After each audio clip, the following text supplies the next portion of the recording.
हा साधारण 22, 23, 24 जुलैला जी अतिवृष्टी पालघर आणि या संपूर्ण जिल्ह्यात आणि या परिसरात झाली, त्यामुळं एकतर कमी वेळेमध्ये मला वाटते महिन्याची जी काही सरासरी असेल त्याच्यापेक्षा पण जास्त पाऊस त्या 2-3 दिवसात पडला.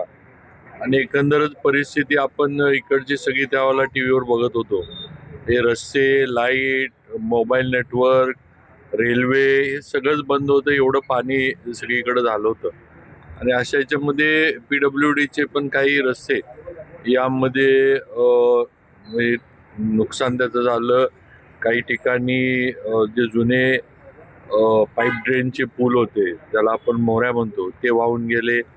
काही ठिकाणी रस्त्याचे भराव वाहून गेले आणि वाहतूक जी आहे ती बऱ्याच ठिकाणी खंडित झाली. म्हणजे 25-30 पेक्षा जास्त ठिकाणी पावसाच्या दयानं वाहतूक खंडित झाली. काही ठिकाणी 24 तास वाहतूक बंद सुद्धा होती, कारण पाणी जेवढं होतं की रस्ते पूल हे सगळे पाण्याखाली होते. तर अशा याच्यामध्ये तातडीनं काही दुरुस्त्या करून काही रस्ते आपण तात्पुरते सुरू केलेले आहेत. आता परवा मुख्यमंत्री देवेंद्रजी फडणवीस साहेबांनी पालघर जिल्ह्यातील सर्व लोकप्रतिनिधी, सर्व प्रशासकीय अधिकाऱ्यांची बैठक ही मुंबईमध्ये घेतली होती आणि जे काही दुरुस्त्या वगैरे जे काही करायचे आहेत आणि जे काही उपाययोजना आपल्याला करायला लागणार आहेत. म्हणजे आता आपण बघतोय की पाऊस आता पूर्वीसारखा असा सलग पडत नाही. एखाद्या महिन्यात 4 दिवसात, आठवड्यात एकदमच पाऊस होतो आणि नंतर सगळं उडून जातं. पण तो एकदम होणारा पाऊस जो आहे त्याच्यामुळं नुकसान फार मोठ्या प्रमाणावर रस्ते, बिल्डिंग सगळ्यांचं, म्हणजे शेती वगैरे सगळ्यांचंच होतं. आता या याच्यामध्ये असा पाऊस परत परत होत राहणार. निसर्ग हा सगळ्या प्रदूषण म्हणा, एन्व्हायरमेंटच्या याच्यामुळे मला लहरी झालाय. त्यामुळं पुढच्या याच्यामध्ये या ज्या आज आपल्याला समस्या रस्त्यांच्या निर्माण झाल्यात, या समस्यांना परत तोंड द्यायला लागू नये म्हणून काही उपाययोजना आपण त्या बैठकीत CM साहेबांनी सुचवल्या. डिपार्टमेंटनं काही तयार केल्यात.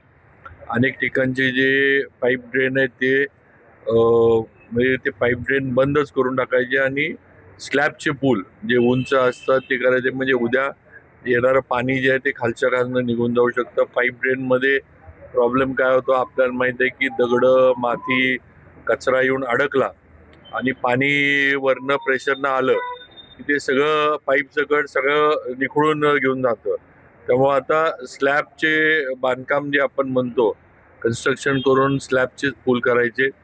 काही पुलांच्या उंची वाढवाव्यात म्हणून पण सगळ्या लोकप्रतिनिधींनी केले, किंवा काही ठिकाणी पूल आहे, स्लॅबचा पूल आहे, पण यावेळेला पाणी इतकं आलं की त्याच्यावरनं पण पाणी गेलं. त्यामुळे काही ठिकाणी नवीन उंची वाढवून पूल बांधावेत. काही ठिकाणी कलेक्टर मॅडम, आपले CO साहेब वगैरे आमच्याबरोबर होते, त्यांनी पण काही सूचना केल्या की काही ठिकाणी त्यांना मला वाटतं पालघरमध्ये आल्यानंतर तिथला जो मोठा जो ओढा येतो, वरनं नाला एक मोठा येतो, त्या ह्याला त्यांचं म्हणणं आहे की आम्हाला थोडी संरक्षक भिंत त्याला बांधून घेणं गरजेचं आहे, किंवा पिचिंग वगैरे काहीतरी करणं गरजेचं. आता या गोष्टी आम्ही सुद्धा डिपार्टमेंट IIT कडनं आम्ही सुद्धा एक रिपोर्ट तयार करून घेतोय की बाबा कायमस्वरूपी नेमकं काय करायला लागेल. आणि आज तात्पुरतं आणि कायमस्वरूपी उपाययोजनामध्ये साधारण 175 कोटी रुपये आपल्याला लागतील.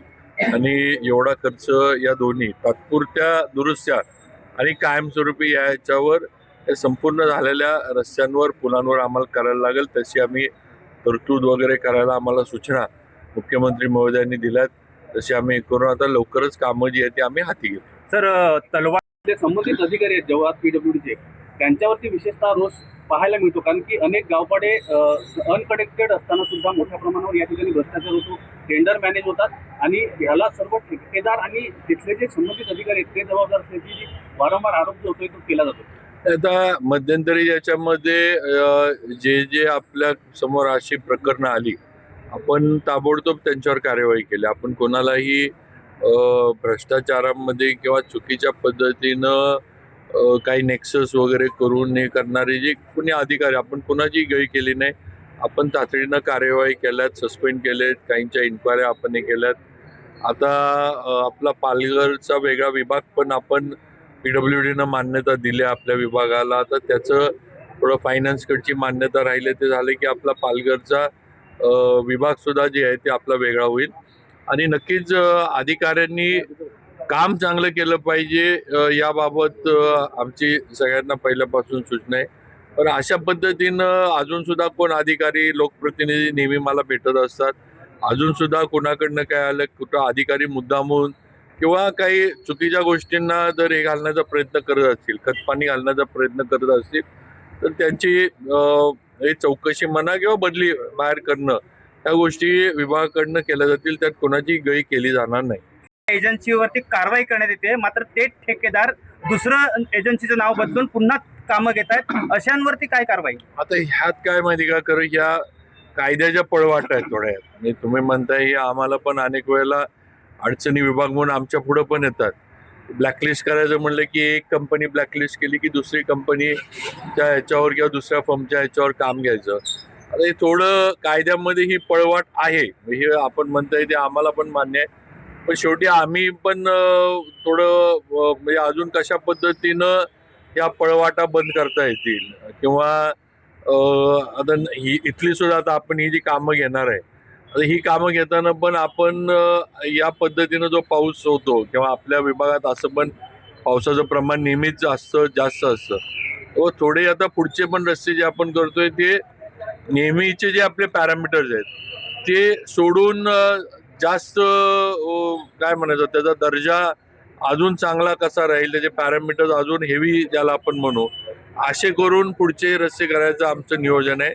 ते समजा परत पुढच्या वर्षी किंवा अजून पण आपलं म्हणजे मान्सून चालू आहे, परत असं काही पाऊस झाला एवढा मोठा तर रस्त्यांना तरी नुकसान झालं नाही पाहिजे. रस्ते सुस्थितीत, पूल सुस्थितीत असावे. त्याच्यामुळं इमर्जन्सी जी काय असणारी वाहतूक आहे, NDRFच्या टीम्स आहेत किंवा लोकांना ये जा करण्यासाठी जे काही लागते ते नीट असावं. त्यामुळे आम्ही प्रामुख्यानं पालघर जिल्ह्यासाठी सुद्धा आमचे निकष जे आहे काम करण्याचे ते आम्ही बदलतोय आणि वेगळ्या निकषानं आणि नवीन जे तंत्रज्ञान आहे ते वापरून आपण आता कामं इथली करणार. लोकशाही मराठी ऐका, पहा, जागरूक रहा.